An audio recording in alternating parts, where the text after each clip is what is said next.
એને કે 12 કલરના મેચિંગમાં કલર આવે છે સાડીઓમાં, પણ તમારી માટે લઈને આવ્યા 14 કલરના મેચિંગમાં લૂઝ બાંધણી એકદમ રીઝનેબલ રેટમાં અને વસ્તુ એકદમ હેવી અને રીચ લુકમાં રહેવાની છે. જલ્દીથી ઓર્ડર બુક કરી દેજો. ફૂલ ક્વોન્ટિટીમાં માલ આવી ચૂકેલો છે. એનો પલ્લુ પણ તમે જોઈ શકો છો, ધોળા પીળા દાણાનું બંધેજ છે.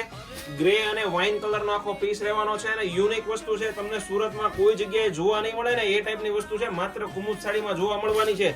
તો જલ્દીથી ઓર્ડર બુક કરી દેજો અને તમારા મિત્રોને શેર કરી દેજો આપણી રીલ. આ જો એનું ફેન્સી બ્લાઉઝ રહેવાનું છે, એકદમ ઝીણી અંદર બારીકીની તમને જેકાર્ડ ડિઝાઇન આપેલી છે અને સ્લીવમાં બેકમાં બેલ્ટ રહેવાનો છે. મિત્રો બધા જ કલર છે ને ડાર્ક ને ફાયરિંગ રહેવાના છે. આમાંથી કોઈ કલર તમને ગમતો હોય તો એનો સ્ક્રીનશોટ અમારા વોટ્સએપ નંબર ઉપર સેન્ડ કરી દેજો અને આના બધા જ ફોટા તમારે જોતા હોય તો તમને વોટ્સએપ નંબર ઉપર મળી જવાના છે. તો અમારા વોટ્સએપ નંબર ઉપર તમને મેસેજ કરો કે ભાઈ આ ડિઝાઇનના ફોટા મોકલો, એટલે તમને બધા જ ફોટા મળી જવાના છે. તો જલ્દીથી ઓર્ડર બુક કરજો ને તમારા મિત્રોને શેર કરી દેજો. જેમને બાંધણીનો શોખ છે ને એમની માટે ફૂલ સ્ટોક આવી ગયો છે. તો જલ્દીથી ઓર્ડર બુક કરજો અને